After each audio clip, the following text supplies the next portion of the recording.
Vamos a comunicarnos con Mauricio Alarcón, director ejecutivo de la Fundación Ciudadanía y Desarrollo. Mauricio, muy buenas noches y feliz año.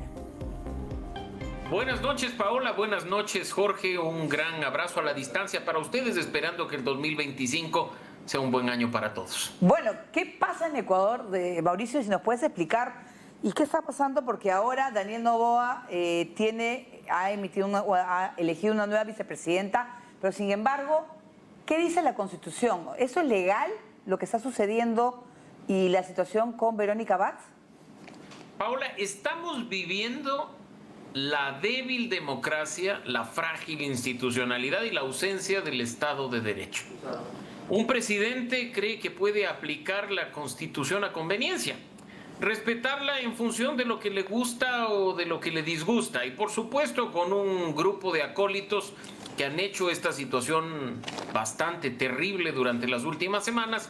Se genera una crisis, como ustedes claramente lo han mencionado.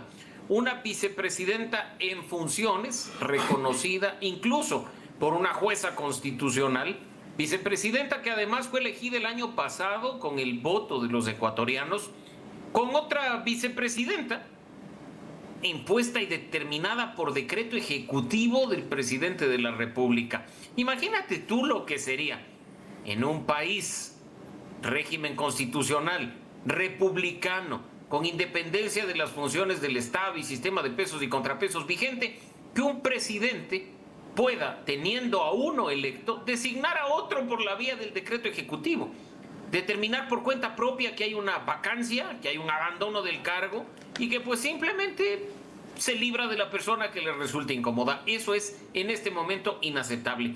Y el origen de todo, es importante recordarle a nuestra audiencia, es el hecho de una ruptura generada en la campaña electoral anterior, un malestar que existe entre el presidente y la vicepresidenta, que le mandó en su momento a Israel, terminó mandándole además a una misión diplomática en Turquía y después pues simplemente ha sido una pugna cuyo costo hemos pagado los ecuatorianos.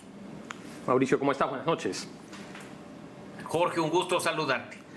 Mauricio, tengo una consulta sobre otro tema que también es importante en estos días, que tiene que ver con la licencia que tendría que pedir el presidente Noboa para poder hacer campaña. Entiendo que la Constitución ecuatoriana no prevé la figura de la licencia, pero el Código de la Democracia, que es la legislación electoral, lo prevé para quienes candidatean a la reelección, pero entiendo que hay un entendimiento de una decisión de la Corte Constitucional previo al Código de la Democracia que considera que en este caso no habría reelección. Pero ¿no iría esto en contra un poco de la idea de la norma del Código de la Democracia, que es precisamente fomentar que haya igualdad de medios entre los candidatos, que un candidato que está en el poder no aproveche, que está en el poder para poder utilizar los recursos del Estado?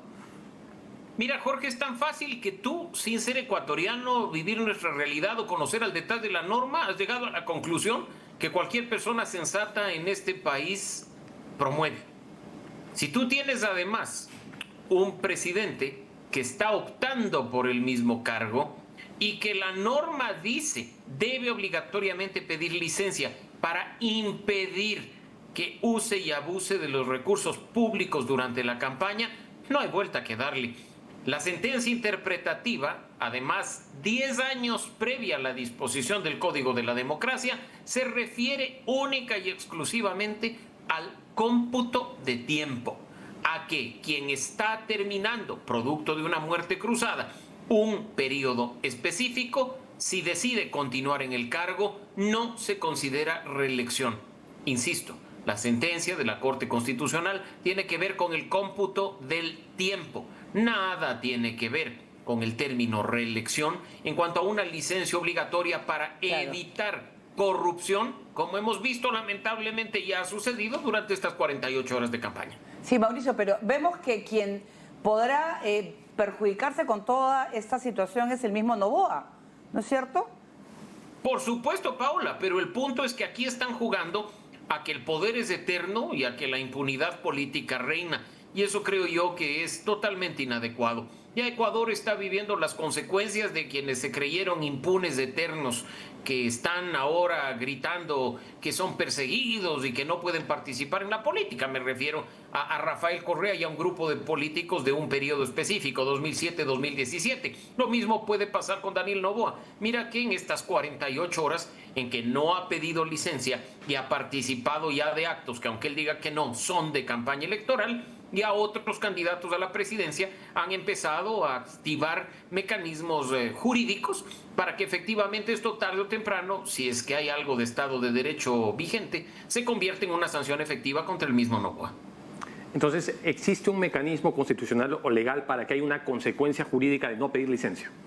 Por supuesto que sí, Jorge, y tú la tienes por un lado por la vía electoral, porque Noboa, al no pedir licencia, al promocionar su propia candidatura en el ejercicio del cargo y con recursos públicos, estaría cometiendo una falta electoral grave y muy grave, que si bien no acarrea la destitución propiamente dicha del presidente, mecanismo que solo se establece en la Constitución, acarrea la suspensión de los derechos políticos por un periodo de 2 años.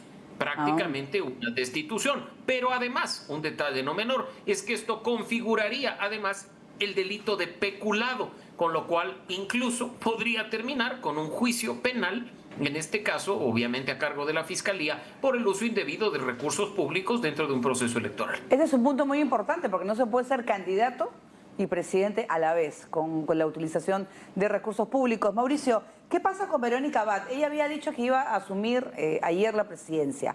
Ella no va a viajar a Turquía. ¿Cuál es su situación actualmente? 2 errores, Paola, no hacen un acierto, y así como Noboa ha cometido un error al violar la Constitución y no pedir licencia, Abad ha violado la Constitución también y no ha acatado una disposición del presidente de ir efectivamente a Turquía a asumir un encargo. La Constitución dice que Noboa, por la vía del decreto ejecutivo, puede asignarle cualquier función, y eso es lo que ha ocurrido. Abad, en un rimbombante mensaje en redes sociales, ha dicho pues que incluso llamaba a las Fuerzas Armadas y a la Policía Nacional a respaldar su asunción del poder, algo que no ha ocurrido y que también afecta gravemente la democracia. Mira lo duro que ha sido para un país como Ecuador, y no me sorprendería que también lo sea para otros países de hermanos latinoamericanos, leer un comunicado de las Fuerzas Armadas en el que te dicen que ellos son en definitiva los garantes de la democracia, que ellos en ese pronunciamiento avalan la constitucionalidad de un decreto ejecutivo y ellos reconocen a una vicepresidenta que no es Abad. Es terrible. Así es que la crisis de acá, por supuesto, no termina ahí. Va a continuar la novela y las consecuencias, por desgracia, insisto, las terminaremos pagando todos. Mauricio, ¿qué es lo que ha dicho la autoridad electoral con respecto a esta situación? O sea, ¿ha habido algún pronunciamiento claro sobre cómo se debe proceder? Mira, los pronunciamientos, Jorge, fueron claros en declaraciones previas de la propia presidenta del Consejo Nacional Electoral. Una licencia obligatoria, sin excepción, que todos tienen que hacer uso de ella, pero con el pasar del tiempo los mensajes han sido contradictorios, llegando al extremo de que al interior del propio Consejo Nacional Electoral hay una pugna entre sus 5 miembros, una que exige pronunciamientos, otros que prefieren mantenerse neutrales, y la presidenta, que parece que en un claro conflicto de interés ha tomado partido por el gobierno. Muy bien, gracias a Mauricio Alarcón, director ejecutivo de la Fundación Ciudadanía y Desarrollo. Bueno, esperemos, vamos a ver qué pasa en Ecuador. Mucha suerte, Mauricio. Muchas gracias, Paola, gracias, Jorge, y gracias por estar pendientes de ustedes de lo que sucede en mi país. Siempre un gusto, a la orden, y acá les contaré cómo avanza la campaña electoral. Muchas gracias, Mauricio. Ahora